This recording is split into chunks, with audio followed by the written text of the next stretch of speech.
just to make content essentially. All right, we're live. It was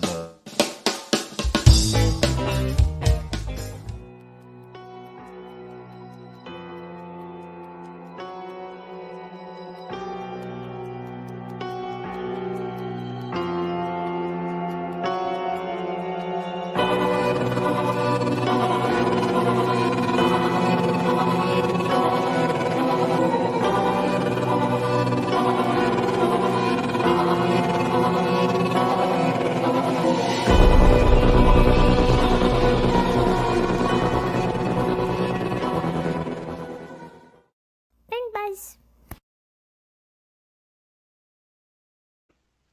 All right, party people in the place to be, vandals, and whatever else might be lurking out in the darkness. This is a brand new episode of Pink Buzz, and tonight we are joined by a very special guest, Mr. Anthony Stokes. Why don't you go ahead and introduce yourself and tell the people a little bit about you? absolutely, yeah. Like you said, my name is Anthony Stokes. I'm a comic book creator. I'm promoting my second series, Intrusive Thoughts, and now I'm really excited. There it is. Yeah. I like making content. I like making comic books, screenplays. I'm not just like writing. Nice, nice.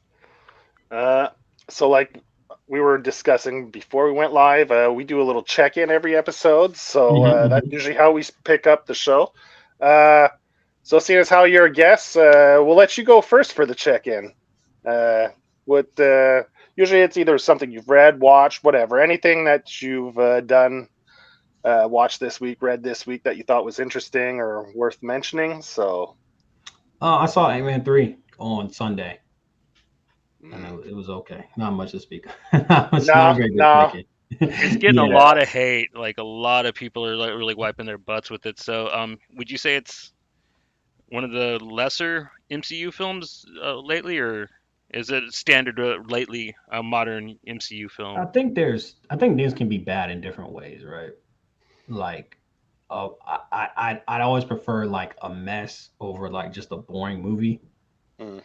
and I don't think Ant-Man is, for instance, is boring, but it does feel like you've dropped the MCU movie in the mid. You dropped basically like a King promo in the middle of an Ant-Man movie.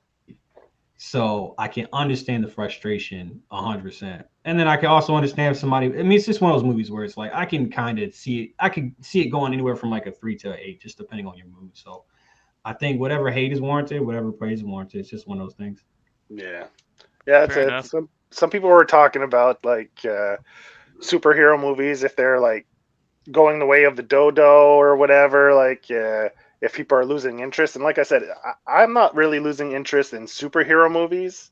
I think I'm losing interest more in these movies that are all have to be interconnected with one another all the time. Like, Yeah. just give me like a movie that stands on its own that you don't have to have seen like three movies before and it's going to be connected to the next four that come out after. Just give me like a movie and if this is the story, this is it, a beginning, end, and that's it. And like I'm just getting sick of like how everything in the MCU has to be interconnected in some bigger bigger picture kind of way. So that's why I enjoyed Werewolf by Night, because it's its own little thing. It's not really connected to the rest of the universe. I like those stories that kind of stand on their own, and you don't have to reference other characters, other movies all the time. So, Yeah, I agree with you, and I think they're starting to suffer. Right? Look, it used to be like you get a satisfying experience, and then boom, at the end, or there'd be some scenes. Um, I mean, think about the first Ant Man. Like, there's one scene with the Falcon that's like 5 minutes long, like mhm. maybe a little bit longer, give or take, and then there's a post credit scene, and then now you look at this, and it's like it's like 40 minutes. There's an entire act that is just set up for later. So it's just they've So the really King plot's just they're shoehorned really in struggling there. right now. Yeah. But then I saw Kevin, how do you pronounce his last name? Feige. Kevin Feige. Feige. He said like the Kang storyline is going to touch every aspect of the MCU. No corner of the MCU won't be touched by the overreaching, the bigger Kang story. So I was like, well, I guess I won't be enjoying anything from the MCU in a little while if that's the case. So it's going to be like, does that mean all their shows are going to be tied in some way, or I don't know. I think they were just trying to promote it, and Yeah. well, I think the problem is like an Ant-Man movie can't be an Ant-Man movie doesn't work as set up for another like a bigger MCU storyline, right? Like that's your Captain America, that's your Iron Man, that's your Thor. The Ant-Man movies work because they're a smaller, no pun intended, smaller with more personal stakes, and they poke fun at the genre, but Mhm. not like this is a superhero landing kind of way. So Yeah. he's not it's not built for that. So you have this great opening where it's like funny, and then it closes really funny, and then there's some good sight gags in the middle, but then when Mhm. it's trying to be a straight up superhero movie, it doesn't work. And then it's so funny that like King, why would you, and I don't think King was that interesting. I mean, I think literally Jonathan Majors is like right now the most popular actor I've ever seen, because that's the only Mhm. reason any of us care about King. Like they're Yeah. marketing this Yeah. almost entirely off the charisma of Jonathan Majors. I've never seen anything like it. Like this is more popular than Josh Brolin's Thanos. This is like it's crazy Yeah. how much they're relying on that man to be Yeah. charismatic, and he'll deliver, I'm sure. But Yeah. He's good in almost. I mean, I haven't seen him in a bad role yet. So. he's good, and he's also like it's not typical. It's always like a little bit off center. He's got like I mean, he's a handsome guy, but he's got interesting features, and he has just like an interesting. He's almost like Brad Pitt in that he can kind of do the leading role, and he can also do like a character actor thing as well. Mhm. Almost like a Lakeith Stanfield as well. He's almost like a beefed up Lakeith Stanfield, basically. He's insane, man. He's Yeah. incredible. I mean, you just look at the man. He's just like he could pick up a flower and you would watch this and like start crying. Like he's insane. Yeah. He's good. Yeah. I enjoy his stuff. Yeah, for sure, for sure. Yeah. Shout out the majors. So you want to go next, Johnny, or do you want me to do my check-in? Yeah, you go ahead and do yours because I just read a few things and I don't really want to Okay. talk about other Well, people's comics when we have a guest on. I didn't read much comics this week, but I did watch the latest episode of The Last of Us, which was it was good, man. Like I'm enjoying just the character development between Joel and Ellie. I mean, the pacing of it, the progression, it's really natural. It's done so organically. Like it doesn't seem forced. Uh, and how they grew into the role together and stuff. It's really well done. Like I'm enjoying those two characters from The Last of Us. I know Adrian said, "Oh, I'm not into it. It's just another Walking Dead," but it definitely has that kind of zombie little aspect to it, but it's really not about that. Like, I mean, it's totally different. This show has way more heart than Walking Dead ever did in its entire run on television. In just 6 episodes, this show has shown that it has tons of heart, and they've done a fantastic job of developing these characters and making you love every single one of them. So, I mean, it's great. Walking If Dead was you, always like kind of middle of the road in writing. I feel like Mhm. Walking Dead came out during like Boardwalk Empire. Breaking Bad as well. I've always felt like it wasn't that good. Like this is like if I can't even agree with that. Like I can't even Yeah, like because it's got zombies. it's not. It's got I a think because I zombie-like think because of how creatures. down the tone of this show is, I think is why he was making the comparison. I Yeah, Where okay, and he's not here to defend his take. I don't want I don't want to talk about it. and I watched the what is it, Extraordinaries that oh yeah. Elle and Adrian were talking about. So I watched that as well, and that was a pretty funny like superhero comedy.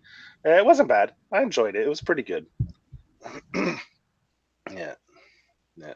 So that's pretty much my check-in for this week. That's what Pat and I watched. Awesome. So, intrusive thoughts. What's kind of your quick elevator pitch on that, Anthony? You're I'm muted. having Yeah. Oh, technical difficulties oh, crazy right now. I'm sorry. No, it's all me. On my webcam will just suddenly like just fuzz out for some reason, but it'll be back. So the elevator pitch is it's about an orphan. He has anxiety, he has depression, and he has like migraines, night terrors, sleep paralysis, and his sleep paralysis demon bites one of his classmates. So it's a mystery about what happened to him, what happened with the sleep paralysis demon, and what happened to his with his parents. And this first issue, it kind of really sets a lot of that up. It's really neat. About how long would you say this first arc is going to go, or the story for this particular setup?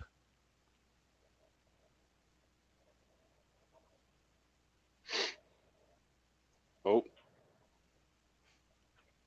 I don't know if we lost him. Still here. I'm still here. Oh, there we go. There we go. It'll be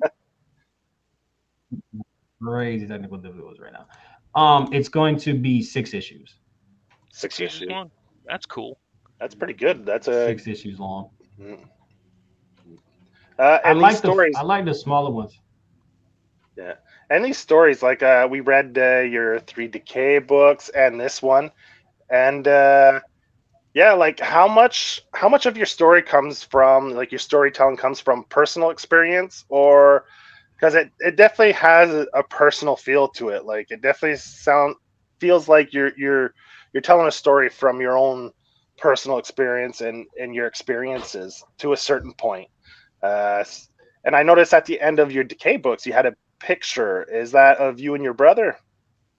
That's me and my dad. That was me That and my you and your dad. dad? Who, Okay. yeah, yeah. He passed away almost 10 years ago, 10 years plus. So just felt like a great way to honor him.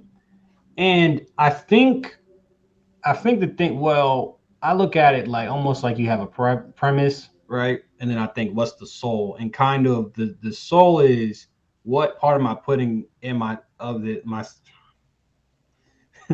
my goodness. What part of me am I putting in this that's really going to make it like where I can empathize and therefore I can write a character that other people can empathize with. So with Decay, it's really about staying alive for another person, right? It's a brother and sister, and Mhm. basically they have to look out for each other. They have to look out for themselves for each other, and how that goes wrong. And then Intrusive Thoughts is really about like loneliness, and then yeah, essentially I almost spoke too much, but essentially loneliness. Mhm. So and all these things that I think a lot of people go through, anxiety, depression, stuff like that. So I think the it feeling personal is a result of that. I don't have sleep paralysis. I don't do voodoo, but I think when you really get into the philosophy of the characters, then that when you think on that level, I think it does come across like that. Mhm. Yeah. See, Elle was supposed to be here tonight with us, but she had to something came up, so she had to step out. But I think if she was here, she could have really related to intrusive thoughts because there's the parts where he goes to see his therapist and he's talking about his parents and how he's living with adoptive parents, right, or foster parents. Mm-hmm. Yeah, and she kind of has experienced the same thing. Oh So I wow. know I asked her if she wanted to come on the show and come and interview with us, and she wanted to, but she something came up, and so like that's an aspect I know that like she would have connected with big time on that, and yeah, so that's why I was wondering if it was from personal experience or anything like that, and yeah. I guess the core concept, yes. The actual individual experiences, no. And I think Yeah. it's about finding that balance of like how much I don't want to do something that's too hits too close to home for people that grew up in foster care, right? Or I don't want to use too many images of voodoo that we're gonna um, you know villainize it because it's a religion. It's not like witchcraft. It's a religion. It's just Mhm. it's actually like it's a mix of Creole and Catholicism. I'm pretty sure. Mhm. So it's just original, just like anything else. So it's like I try to like put enough in it that it feels authentic to people, but it's not like you also don't get you don't focus on it enough for it to like even register if it like being authentic or not. It's like, all right, we're here. This is the story elements. These are plot devices, and let's keep going.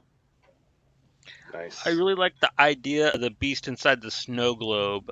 Is that going to get visited a little further in further issues? That's what the entire series is about. That moment. That's the inciting incident of the series. Okay, so is it? Oh, I don't want to spoil it, but like I kind of like how there's a kind of a nice question between whether it's actually the main character himself or if the beast is actually a physical thing or if it's actually just a part of him. I really like the way you left that really vague in this first issue. I think. Some, Yeah, no, absolutely. Like there was a lot of, I think with the first issue you can only explain so much, right? So I like to lean into that and kind of leave things open. I love just, yeah, it's ambiguous storytelling. I think it's great. Yeah, yeah. I love the way the presentation of the beast too. It just with the fangs and the mouth opening and the teeth. Yeah, it definitely gave me every time I see that. There's two scenes with the teeth and then, like just the jaw opening it, and it Yeah. just every time it makes me think of Attack the Block. Every time. Oh, yeah. Love that movie. Yeah, wow. it just gave me those vibes. Like when I see that mouth open like that, I love those scenes. Great, and your artist did a great job with it too, man. I love those panels. They're fantastic. Talk the Block, Yeah, underrated. I think I had the Blu-ray around here somewhere. I need to yeah, watch it. great movie, great movie. We covered it on one Phenomenal. of our episodes. Yeah, one of our Buzz Bites episodes. Yeah, Mm, I'm looking for it right now. yeah, I moved a couple yeah, times. Maybe I lost it, but hey, shout out to Joe Cornish. That's an amazing movie. No, yeah. and you know what? I think something I do. I was talking to somebody who's a comedian, and they were like, "I don't watch comedy because I don't want to steal." But to me, I to me, it's like you're gonna steal. Like stealing is good. Like not copyright theft, right? But Mm, like something I will do is I will take moments from like things that really resonate with me, and then I'll use that in a story, right? Like so the attack the block thing wasn't intentional, but boom, you have that. There's elements of Fight Club in here. you mm. know there's all these kind of moments. Like if you think about, I like to think about it as like, what's the technique here, right? I try to break it down like that. You guys watch Attack on Titan? Yeah. Like I think of the idea of, say, the colossal titan like popping up. What does that do? That completely changes the entire dynamic. Like some of those reveals, just the way that they're set up and how they pay off, is that I want to capture that, right? Not literally what happens, but the framing. Like I love that frame of like Aaron going to attack and it's a high up shot, and he's looking like he's at his eye line. Like moments like that, right? Like just framing and certain stuff like that. Like I think that's good. And so yeah, the attack the block comparison is great. Um, I mean, you guys read Decay issue 3. There's a plot point that I think I picked up from Last of Us 2 that I really enjoyed. Mhm. Um, that kind of a dynamic there that I found really interesting. So like me, I just be plucking shit from I don't know, excuse me. Yeah. I just be plucking stuff from Well, stuff, like well, I I mean, really we're liked all that twist in Decay 3. I really liked how the inciting moment was actually an accident and like how the supposed villain of the story is very remorseful and actually, almost more innocent than our protagonist at this point in a at a way. point, I yeah, really like yeah, I really liked that twist in that book. I thought that was a nice turn. yeah. No, well, I mean, I know Joe wanted to say something, but yeah, no, exactly. Because how do you subvert a revenge? It's a character that you're it's basically a villain origin story where you're starting with it. What if Michael Myers was sympathetic? Is almost like at the point at the point where you start issue 4, this man is like, yeah, like a Michael Myers, right? Like can't be killed. He just wants like revenge. So no, exactly, and that's such a, to me, that's like, I was like, I just had to get people to issue 3 Decay. I was like, okay, you guys are gonna see. It looks a little basic, I understand, like it's a bit of a Frankenstein ripoff, but like just wait. And then now I feel like every comic I drop from here on is going to be like a banger. And obviously you want them all to be good, but there's just the nature of setup and payoff. The payoff is always going to be better, than the. I mean, I'm gonna bring up Attack. My boy said I bring up Attack on Titan every interview. But like the fact is that this is one of the best series that set up and payoff in that I can think of, and you're setting up things in the first episode, the opening, and then it pays off and it's amazing. So of course if you do it right, your later series is going to be better. So I feel like every comic I drop from here on is going to be like a banger. Like it's super inspired and it's going to completely shake people. Like I want to make stories that you can't see where it's going. Like that's. Yeah. Are you planning on sticking to horror, or do you have other genres you're thinking of playing around with? I'm actually working on a comedy. Oh, cool. I'm working on a comedy. I really want to be a content creator. I love making comics or content as well, of course. But I mean, I just feel like the 21st century, 2023 artist. I'm not gonna say it should, but you can kind of do anything, and you can make yourself a personality. You can sell a lot of comics. Like there's a guy on YouTube that sold millions of dollars of comic books like last year. So we know that there's a market for this kind of stuff. And so I'm trying to do more comedy as far as live action, sketches and stuff like that, because I think I can write anything and I enjoy it. And then I'm working on a comedy book because I feel like it's gonna. I just want to stretch my chops, and I feel like truthfully, there's a hole in the market for really, really funny books. I don't want to. I probably shouldn't shit on this, but like, I hate Fairy Tale Land. Like I read that, and I was like, this isn't funny to me. Like beautiful art, but it's like, oh, it's a princess cussing. That's okay. Like I feel like there's such a huge gap in the market, because if you're a super talented comedy writer, you're not doing comics, you're gonna do stand-up, you're gonna do sketches, you're gonna do improv. So I was like, if I can knock that out and make that a part of the portfolio, I feel like that'd be really, really great, because then I can get across that I can write anything. Yeah, I think, like you said, especially comedy, it's probably a little easier to deliver, like you said, through stand-up, or it's much more challenging through a comic, because unless you're doing the drawings yourself, you have a collaborator. And that collaborator has to see the vision the same way you do to be able to deliver that punchline or deliver it. And so you don't lose that tone and make it funny. So I could see how in a comic, it's much more challenging to deliver the humor, because you have to find a collaborator that's like on the same wavelength as you, like that has the same sense of humor, that has that gets you. So I think that's really important in a comic, especially if you want to do like a funnier one or something that's more humor oriented. You've really got to have a lot of trust in your collaborator, like your illustrator, to make sure he knows how to deliver that message or the punchline you're trying to get across. Exactly. You have to have really strong writing, where it's mitigated, like where people can read the word. Because there's comedy books, and I mean, a novel isn't literally it's not literally a visual medium. It has visual storytelling, but like if you could, I mean, I feel like there are more funny novels than comics. So it's like there's a I just want to be in that middle and just make something really, really funny. And then if I said, if I can do something that's really scary and really funny, then I feel like I could get across that I could write anything. And then you're also not beholden to anything. Like I feel like when this is crazy. It's a crazy concept to me that webtoon artists, like their fans will dictate what happens. And I'm like, what? Like that is such a crazy idea to me. You can basically curate your fan base, right?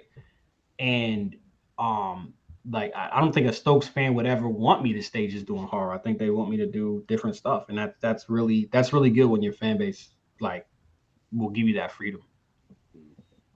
Oh, yeah, I read one of your tweets this week where you were where you were like, what was it? Someone's like, people are talking more about you than your book. You're like, yeah, but it's working though, because I'm yeah, exactly. You're like, it's working, it's whatever. However, you have to sell yourself or your book. I mean, it's one in the same, right? You're not just selling your book, you're selling yourself too. So whichever way you approach it, if it if the results are there, then you're doing it right. That's Isn't in that the the end. optimal way? Isn't that the optimal way to build an audience?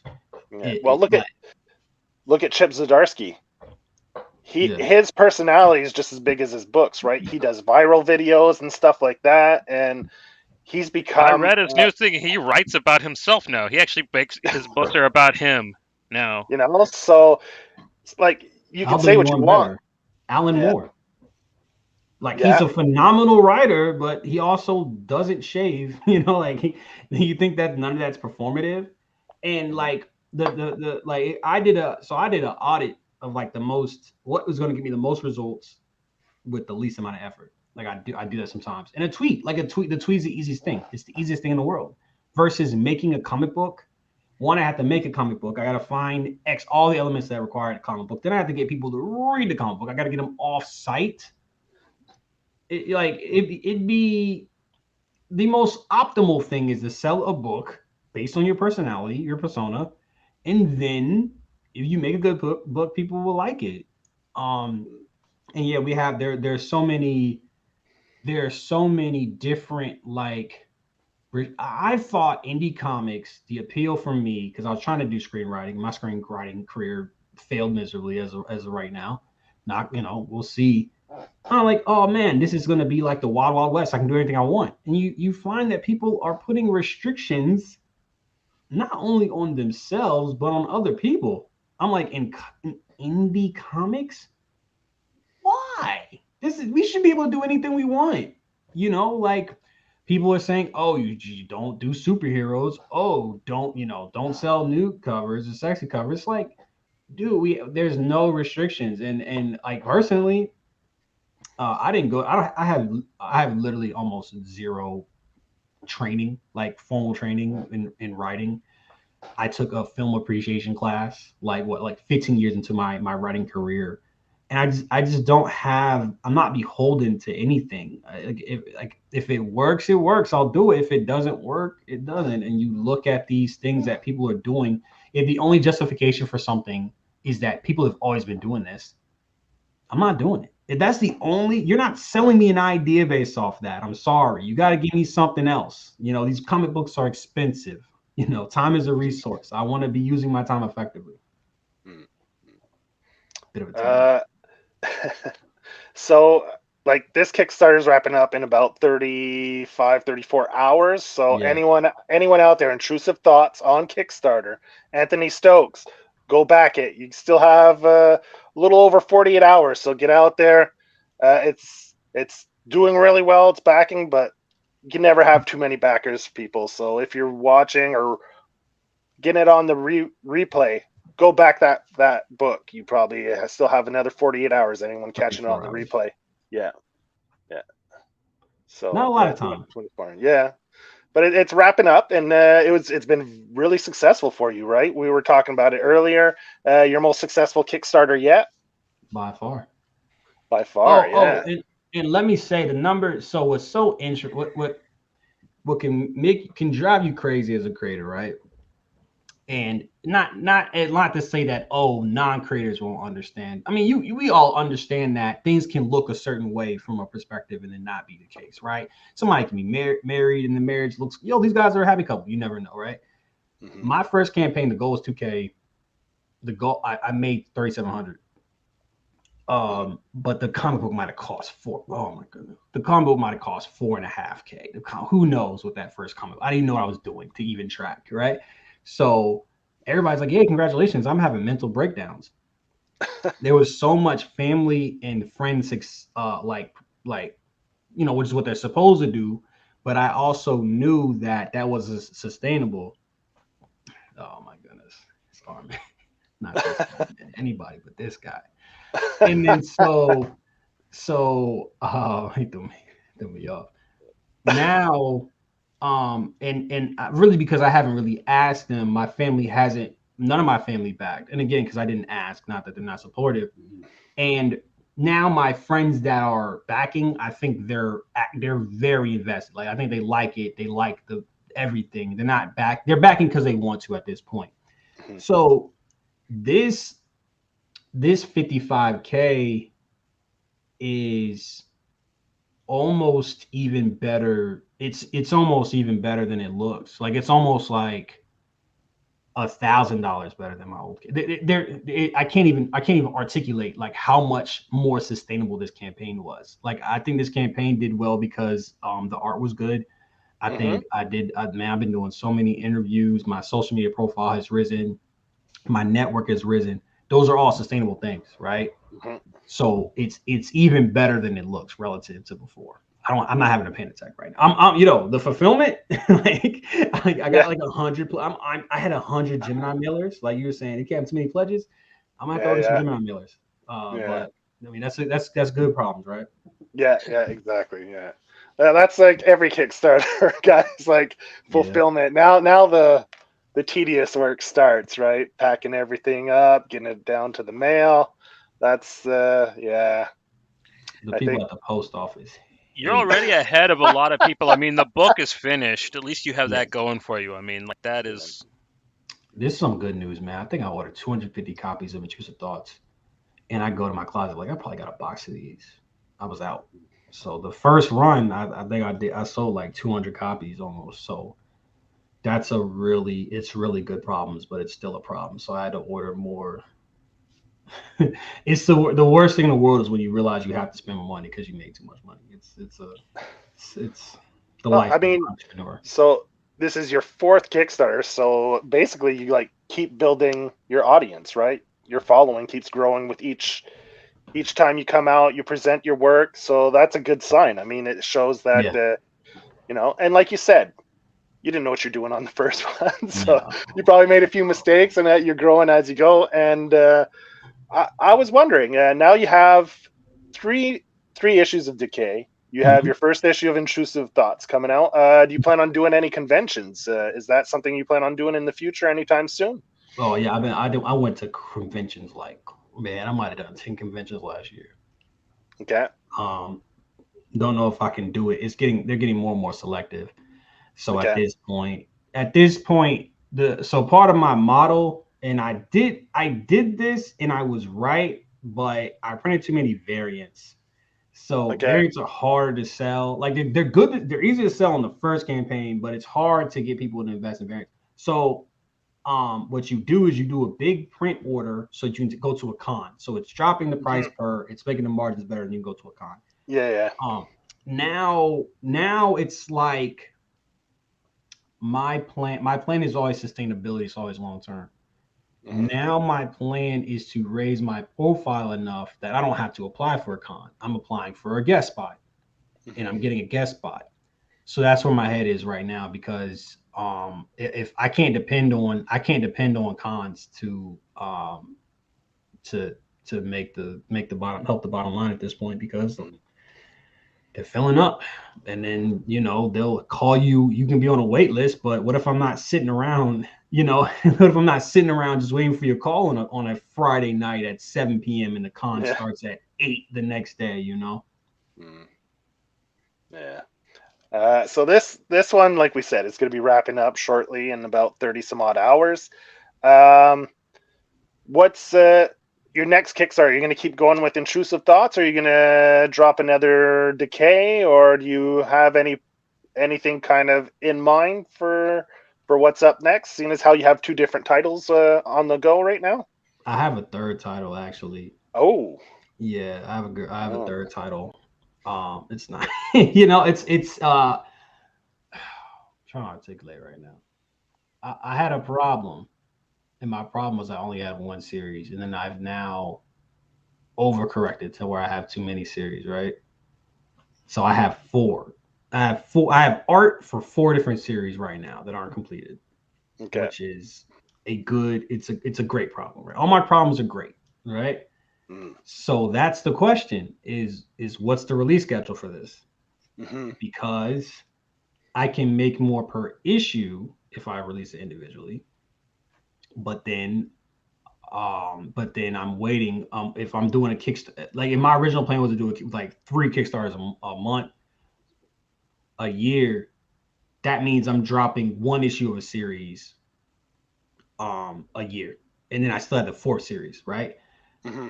So I want to release more. Yeah, Armin Armin. Have you talked to that guy? Yeah, Yeah, he's he's been been on on the here a show. couple Yeah, times. yeah, You Yeah, yeah. don't he's like got a him? bunch of series himself. He No, drops every 2 weeks. I'm not a fan of that Armin guy. But so essentially, I want to do now. I'm trying to do like a campaign, like 1 month on, 1 month of film, like 1 month on. Well, oh man, I'm sorry, I'm all over the place right now. I want to start doing 24-day campaigns because 24 then I days. can Yeah. fit in more campaigns in the calendar year.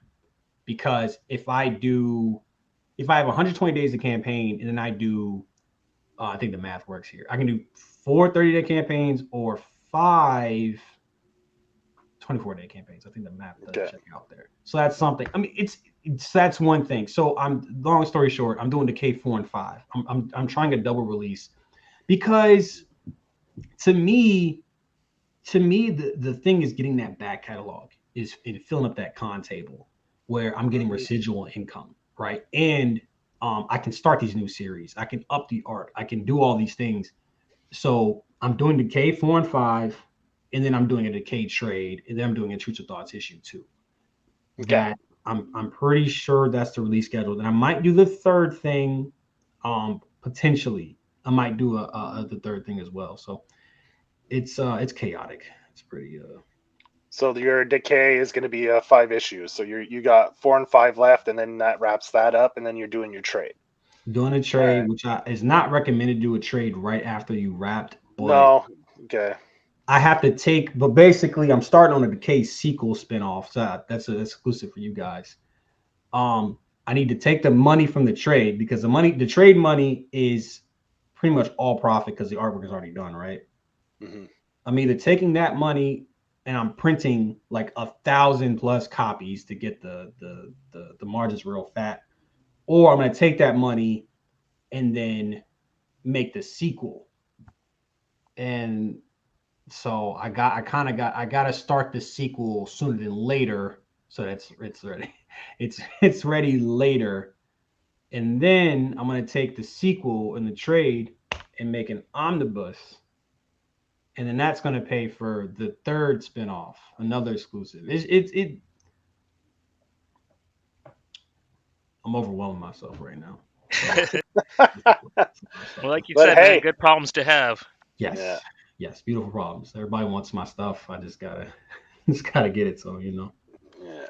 So are you going to be working with some similar artists, some of the same artists on your next, the one that you haven't told us what it is, like you have another one in the works? Is that going to be a Kickstarter, or are you trying to send that to publishers? Are you shopping? Is that like something you're going to shop around, or are you just going to do it yourself through a Kickstarter? my goal is to do everything myself. If a Okay. publisher wants it, that's a plus, right? That's a Yeah. dub.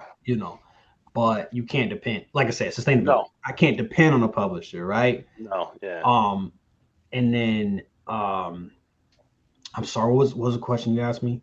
Like, Because you said you had another project that's kind of brewing in the background. I was yes, wondering if that was something you were like maybe going to shop around while this other stuff is happening, like maybe to publishers, and if that, that's probably.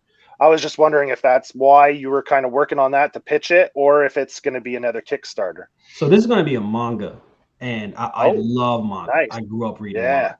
Like manga was the Yu-Gi-Oh! Volume 1 was kind of my entry point into seriously consuming media, um and really consuming it in a fanatical way. And so I wanted to make one. Also, I wanted to have something on my table that manga people could like. If I have a manga property, I can go to an anime con, essentially. There you go. Are There you you go. gonna? So are you gonna do like the digest kind of size, like mangas, or are you gonna do like a traditional American comic size? It's going Have to you be thought the of it? size of it's going to be the digest size, and I want to Like, get to the volume. I really want just one volume of just something that's really cool, but I might have to release it as a floppy sized manga, which isn't the best aesthetically, but you have to do what you have to do essentially. mhm, But mhm. essentially I did that, and I have that in the back burner because I think it's going to do better in cons than on Kickstarter. Okay. But I kind of have to burn through it to get the money back. It's so much about, it's like a shuffle game with your resources, like where I have this money over here, which I need to complete this project to get this money over here, this stuff that like.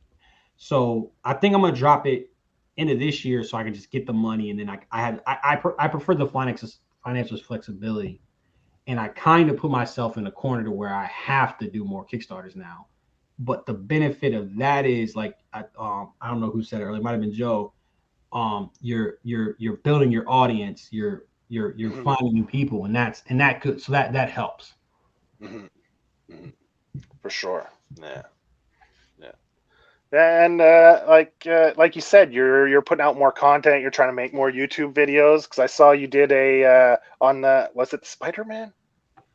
Oh, Spider-Man. Your YouTube video on No Way I think Home. it was, yeah, exactly. I watched that one a little while back. Yeah, it's pretty good, man. Like yeah, I mean, for sure I agree with a lot of what you said. I enjoyed the movie overall. Yeah. But you know, like a lot of these movies, especially when you're trying to tie all the three different franchises, right? The three different, trying to tie it together. And like you said, it can be lazy where like Tom Holland like leaves it up to his friends to try to, you know, it's what did you think was going to happen? You know, it's but then again, they're kids, right? They don't really, like, remember when we were teenagers, we did stupid shit, right? Like, they're not kids. They're 18, so they're going to MIT. Well, listen, they're kids to me because I'm turned into an old man now. So an 18-year-old to me is a kid. I can't get into the plot of No Way Home. We'll be here all night. Well, that is a good example of stuff I'd like to do, right? And I've always wanted to do. I've always wanted to be I always loved YouTube. I grew up with YouTube, you know. So video essays are my I just love making content, basically. I like hearing myself talk. So I do like video essays. I like to do all this stuff. And I mean, I had a Voma video that popped off. It got 17K views, and that was pretty good. So in a perfect world, I would just be home every day, just making content, you know, streaming or making comics or, you know, making sketches or what have you. And I feel like I'm getting closer to that. Like I feel like I took a big step forward with this campaign. Hell yeah. Yeah. Really good. I really enjoyed the book, and I thought the art in it was really good. Like, you picked a really great artist to work on it, because the tone fit the story. And I find that's so important, finding an artist that'll deliver the proper tone for the book, right? That'll interpret it in the voice you want it, like to interpret your voice the way it should be interpreted. And I thought you picked a great artist for Intrusive Thoughts, and it definitely delivered the proper tone. And yeah, I like like just little parts, like panel where the shadow, and you see the monster's face in his shadow. Yeah, there's nice little touches like that definitely are really cool. Was really so obviously. That one really right there. Awesome. Yeah, that's a good panel. Obviously, the artist deserves a lot of credit here. And going from Decay to Intrusive Thoughts, the reason Intrusive Thoughts exists because I made Decay. I wrote Decay in May of 2021, right? Or probably before that, like probably a little bit before that. Let's say January 2021, I started writing Decay. And then so you guys follow. I think you guys follow me on Twitter, so you know the type of conversation I'm having. So people are like, "You're not even that good," and I'm like, "Y'all are judging me off a comic book that I wrote a year ago." What's y'all's excuse, right? So I wanted to start something new that was a time capsule for where I was at, because I want a measuring stick for like how good I am at writing dialogue, how good I am at anything, any given thing, right? And I like interviews, that too, you know. Hopefully I'm getting better at interviews. Hopefully I'm getting better at tweeting. I'm getting better at whatever I'm trying to do, right? And I was really happy. I made a lot of the suggestions for how the visuals should look. So a lot of the stuff that you're seeing, or he gets all the credit for the technique, right? And there was a lot of stuff that he did as well. But like the snow globe bursting, that was me. The shadow. Somebody pointed out that uh, the Grim Reaper is holding a straight razor instead Yeah, of yeah, a I noticed knife, that. Yeah, yeah. and that was my idea. So like I felt like, again, I'm not taking credit away from the. I mean, if you're gonna pull some stuff up, there's this great page. There's this expositional page, right? Exposition is the hardest part. The kid he's drawing and he's talking to his therapist. So the Mm, narration is being conveyed in a way that is consistent with the character, okay. and then is also incredibly efficient, right? And it's justifiable in world. You don't have to make. I think people just need the smallest justification for exposition. The smallest. Just don't. You know, make the worst excuse in the world. Just do it. There's this panel where he's talking about where it's like he's drawing, and then all the characters have a face. Like he draws his mom and his dad. He has a face. He has a face. And then when he's drawing his foster family, because he's drawing from memory, he can't remember their face, so he just leaves it blank. Hmm. And that was a detail. That was a little. I felt like a comic book writer at that point because I came up with that. Like I was like, okay, I'm good at using this visual medium. So you know, and Intrusive Thoughts issue 2 is gonna look even better. And that's the really exciting thing is like, all right, what am I learning? What am I? Because I'm looking at places where I think issue 1 could have been better. So, but that's good. Yeah, yeah, That's and I that's think great that's feedback. the beauty of a comic and collaboration is like this is the first issue you guys work together on, and as you progress, you get to know each other better, each other's, like, and as you go, it'll just get better, right? As a Yeah. collaborative team, like he'll know like catch the cues from you. He'll know exactly what you're trying to say. You probably won't even have to explain it as much anymore. Like he'll just pick up on it. Yeah, I know exactly what you're trying to say here, and yeah, I could see how. Yeah, that's All right. There the. we go. There we go. Exactly. So you can see he has his face, and then you see at the bottom their parents' faces that are blank, and then you see they like to use him as a paycheck to travel essentially. So they Mhm. send him postcards. So you see their face on the postcards, and it's like those are the little storytelling details that I love so much. And what I like to do is I really like a bare bones kind of. I like to tell. I like to convey as little information as possible as far as plot or story and background. And what that does, if somebody's like, "Yo, I think you could tease this a little bit more," boom, we'll give them postcards, right? It's something visual because you've kind of backed yourself into a corner. I kind of backed myself into thinking visually. Okay, I'm not okay. I'm really excited about this. This is. I'm not going to say what this pertains to, but essentially, there's a climax at a block party in one of my future stories, and they were like, oh well, it kind of seems like it kind of comes out of nowhere, and I was like, oh, the main character can have a flyer for the block party sitting on his dining room table. So I'm Mhm. not making a new scene. I'm just integrating the foreshadowing into the scene better. And it's nothing. It's nothing. It's yeah. So I just love storytelling, like that kind of stuff. Yeah, and like you said, I think Intrusive Thoughts was a great first issue that sets it up. You gave like just the scenes with the therapist. Like that's a perfect way to give a lot of background on the character like without forcing a flashback. It's like natural, right? He's speaking, right? You speak to a therapist, so it's like it seems like a perfectly natural way to give a little background, uh, to put in context where he is in his state of mind and everything. And I thought that was a really really fun, effective, perfect way to try to establish the character and where he is right now mentally, a little background. Like I thought that was great. And I don't know if the therapist is going to come back as some kind of plot device, but you know, like in horror stories, you never know, right?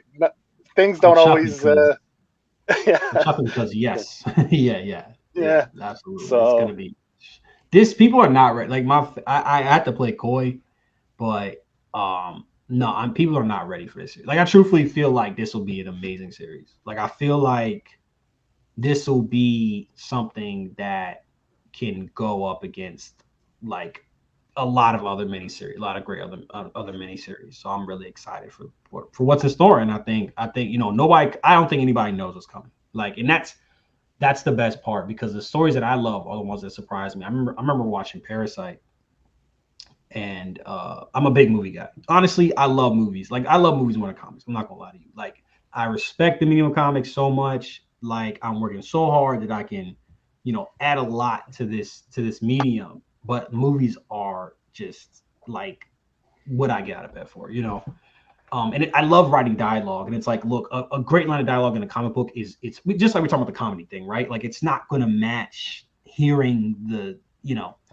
But I watched this movie Parasite. I was like, yo, this movie has like all the genres. Like it's a have you guys seen that? yeah, Yeah. yeah, It's a yeah. crime. It's a drama. It's a romance. It's a comedy. It comes as a slasher at one point.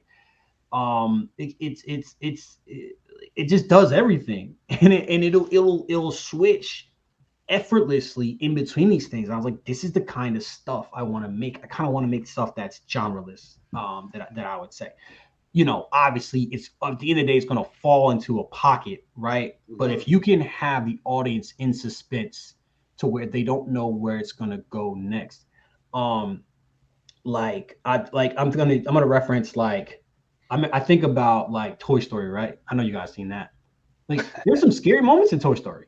Like, if Yeah. the comedy is made stronger by the tense moments, Mhm. like hitting all these classical storytelling beats and I think that's what I think that's what I'm going to do. I'm going to attempt it here, and this I've written all the scripts, and the feedback I've gotten has been very, very good. Right on. Excellent, man. Yeah, yeah. We enjoyed this first issue. It was fantastic. I really liked it. Yeah, I really So, enjoyed how it's kind of told from the I don't know, kind of the slasher's point of view. I mean, I'm not sure how the character might turn in the future, but he seems to be kind of gearing his way to being I don't know, the protagonist and the antagonist at the same time, and I think that that's pretty interesting. It's definitely got my attention. Were you talking about Decay or Intrusive Thoughts? Intrusive thoughts. Oh, both Oh, you actually, flipped but it. yeah. Well, it goes back to like not knowing, not knowing where it's going and keeping your audience on your toes. So I mean, that's a good. Like I got you in a good spot. Yeah. Like you don't know where it's going. Yeah, it's a great first setup for the first issue. Like you said, it leaves you asking a lot of great questions that you Yeah, want answered, right? So you want to come back to get those answers. So yeah, got you hooked. Got you hooked. I just love yeah, love a good mystery. yeah, exactly, man. And that's why you got to do it, especially floppy. You want to get people coming back. You gotta plant that seed that people want to see what it becomes, and you've definitely done that on this first issue. Thanks so much. Thank you. Yeah. So would you say these books both take place in the same universe by any chance? No, no, I'm not a fan of that at all. You Actually, know, there's no Stokes verse in the making. no, no, no. Like, it's. I mean, it's like what Joe said. Like, why don't you focus on telling one good story before you try to just weave everything together, Or if you're gonna weave it together, start there, like don't. But I just don't have any interest in that sort of stuff. I just don't have any interest in like this character is from this and they need to interact and stuff like that. Let the fans come up with that. That's fan fiction. You're describing fan fiction. They can write that. I'm gonna write the canon stuff. If that sounded dismissive, it should have. I really don't like the Connected Universe thing. that's It's fine, man. That's perfectly respectable. Uh, there's one thing that a lot of creators I know make something and then they just can't wait to move on to the next thing. Yeah. right? Like, do you suffer from that? Like, you start something and you're like, then these other ideas pop in and you're like, oh man, I really want to get to that, but I got to finish this first. So then you're like, shit, like, fuck, I got to finish this before I can get to that. And, I know a lot of creators suffer from that. Like, That's my life right now. You're yeah, describing my existence right now. Yeah, like because like essentially I didn't know when I made Decay, I thought Decay was gonna be it. And I thought I was gonna be done with Decay in what I started 2021. I probably thought I was gonna be done with Decay probably end of this year, right? So that got moved up by 6 months. yeah. And Intrusive Thoughts came along. So I made that. That's a 6 issue series. And I wanted to make a manga because I found an artist I like. Oh, And so I did that. And then I came up with the idea for a Decay spinoff. So that guy wanted to work soon. So I had to pay for that. And then I had another good idea. So it's like, God help me if I come up with any more great ideas in the next in the next year, I think yeah. the difference between excuse me, I think the thing for me is finishing. Like finishing, putting sitting down, and also what helps is I write my scripts out in advance. Before I drop a series, I want to have the scripts written out because what that allows is for foreshadowing. We talked about Attack on Titan, like that had foreshadowing in the opening, like the first moment of Attack on Titan is foreshadowing. That's the kind of stuff that I love. That's the kind of stuff that makes me want to be a writer. It's hard to do that if you don't know where you're going, Mm. you know, and you think of it, you can make adjustments like we talked about with that story about adding a flyer. You can't I mean you can do it, you can retcon it, but I feel like it's better just get all out the way at one setting basically. Cool. So now you just waiting on the artist to finish up your script so you can get these out for Kickstarters and Mhm. uh, so The good news is that Decay 4 is done, and I have printed that already. And then Decay issue 5 is going to be being done illustrated probably in about at least 3 weeks. Like like in a month, I will have 4 and 5 done. so are you going to do a Kickstarter? Are you going to drop them together on one Kickstarter? Or are you going to do two Mhm. separate Kickstarters? One I'm Kickstarter doing one Kickstarter for the 2 issues. for the 2 issues because I don't think it has the earning potential of something like Intrusive Thoughts. I think Intrusive Thoughts is longer. I think it has better art, if I'm being 100% on, which is to be expected. Like your art is going back, your art is getting worse. You're in trouble. And yeah, so I'm doing 4 and 5 because, like I said, I'm not worried too much, and it's also cheaper to do, Mm. right? So I can take the hit on the per issue if I can make 5K individually, so 10K total, or 8K in one campaign, and the comic books both cost $3,000, like 2 issues, I can do that. Now, if the comic book costs 5,000, I'm losing money, right? So it's a number of factors that go into it. Cool. Interesting.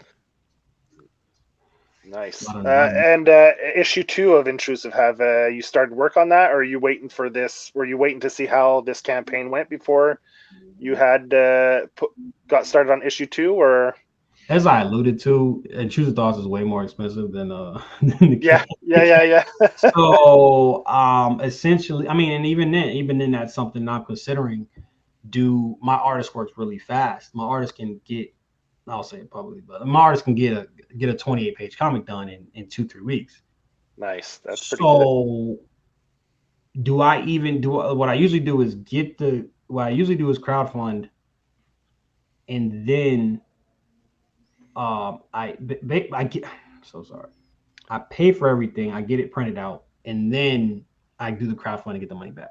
Okay, to be able to fund the next book. I To be get able you. to fund, basically recouping the money, and then so I'm Yeah, always kind of reinvesting it. Yeah. And for those that are business minded, what that also means is that I haven't made a profit yet, so I don't have to pay taxes. Yeah, I yeah. haven't made any income yet. So my question is now, and I feel like part of what helps is for me, part of my brand, I feel like it's fulfilling quickly, but I think my audience will understand that, hey, I'm upping my production, which means it's going to take longer, you know.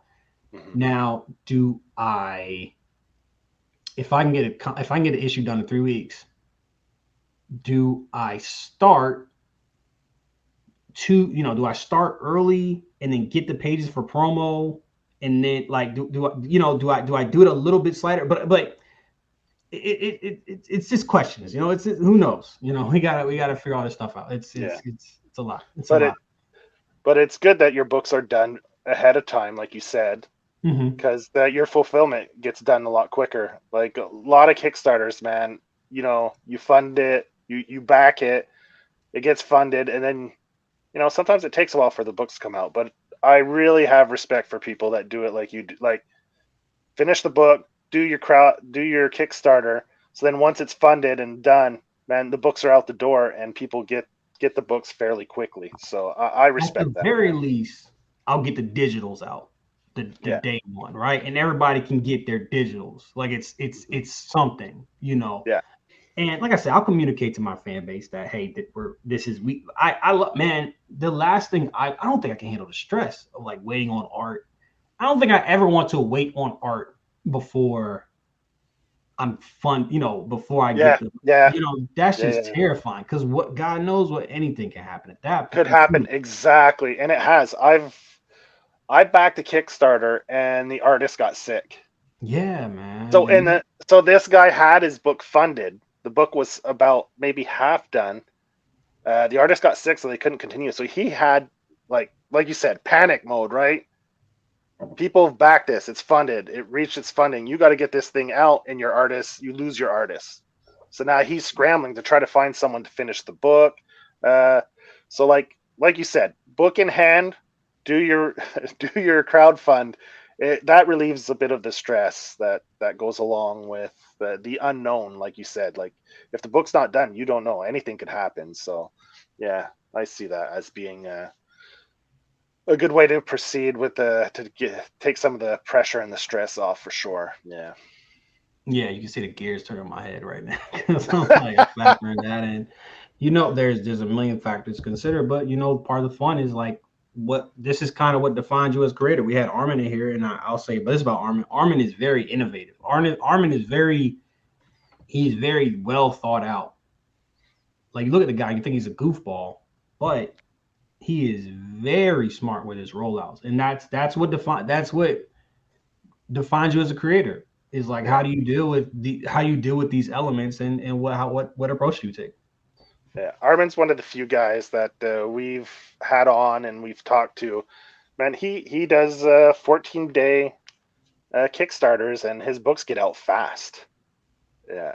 So that takes like you said, you got to be organized. You've got to, it's a feat. It's a feat, right? So kudos By to that him for same that. token, and that's also why I was saying I want to do 24-day campaigns because these 6 days, like I'm in the window where I'm getting pledges, right? Because of the last days, but those middle days, nothing like you're losing pledge. You can lose.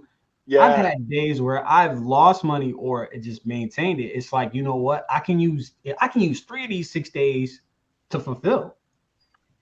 You know what Mm, I'm saying? Like if I take a yeah. day off of work, I can fulfill in one day. And people are like, you're gonna be losing money, but it's all I don't know. I'm not trying to Mm, all yeah. this Yeah. talking points. I'm not trying to do that. But hey, I mean, but that yeah, like he in his work. Yeah, shout out to Armin. Mm, yeah. Well, yeah, a few of our buddies to say that middle period is just hell. Like our buddy Richard Morgan, who does Bam and Glam. Yeah, he laments the middle days of the campaigns. He just talks about how dreadful they are. So I could only imagine.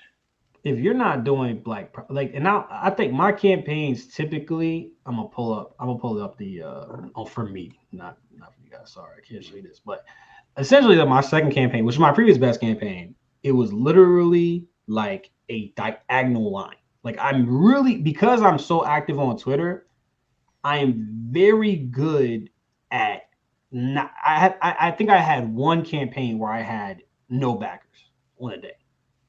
Mm, which is good, right? So my dead days are even my dead days are not as bad, and I do podcasts like crazy or what have you. But it's a diagonal line, which is good. But like I said, like how much am I like peace of mind is like invaluable. Let me like this campaign. I'm probably gonna get the prints the variants next week. Probably next Friday. So I have one weekend that I can't fulfill anything. It feels like a lost opportunity to me, you know. And I want to launch another campaign in April, so the clock's ticking. So yeah. Well, man, I just have to say congrats on your campaign because another successful Kickstarter. Intrusive Thoughts is what the book is called. So anyone that's either got in late or Intrusive Thoughts. You have another, like we said, 30 some odd hours left. So, hey, every little bit helps. Yeah, man, you got, so let's get out there and get Anthony's an extra few backers, man. A few hundred, maybe? No, maybe not. But, you know, every little bit helps. So, yeah, man, get out there. Back it. I will take it, man. Thank you. Thank you guys so much for having me. This is a lot of fun. You got any stuff you want to plug before we bounce? Like your socials or anything?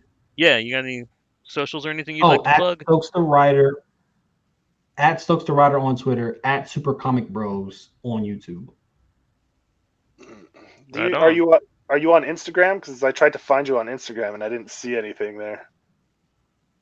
No, okay. I wasn't sure. Yeah, that's it. I wasn't sure. Sometimes I check for things, and if you don't know what the handle is, sometimes it's hard to find people. So I was just making sure. So I want to like tag you, in the Instagram when I posted stuff there. But all right, cool. That's good. All right, man. It was a pleasure having you. We really appreciate you coming on. And Intrusive Thoughts, great book. People should go back it. Yeah, can't wait to read Decay book 4 too. Like that's really high on my list because I really like the way the third one left off. Kind of hooked. Absolutely, man. This I got it ready for you. It's ready. I got it. Yeah. All right, we'll see you guys on Friday. We'll be back with a new episode of Pink Buzz. But until then, check you later. Have a great week, everyone.